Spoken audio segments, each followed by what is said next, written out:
সোনারগাঁয়ের মোগরাপাড়া চৌরাস্তার মোড়ে জালাল টাওয়ারের পেছনে একটি ডাস্টবিন। ১ ফেব্রুয়ারি রাত 10:30টার দিকে ডাস্টবিনের পাশ দিয়ে যাওয়ার সময় পলিথিনের নড়াচড়ার শব্দ পান এক পথচারী।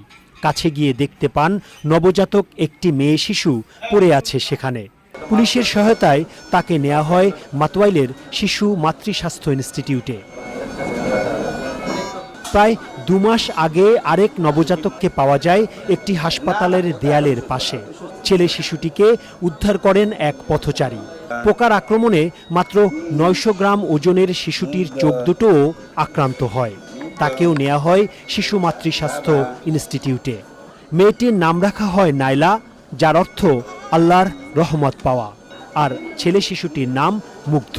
তাপমাত্রা এতটাই কম ছিল যে তার গা যেন বরফ, সে শ্বাস নিতে কষ্ট হচ্ছে, ঠান্ডার কারণে তার নিউমোনিয়া হয়ে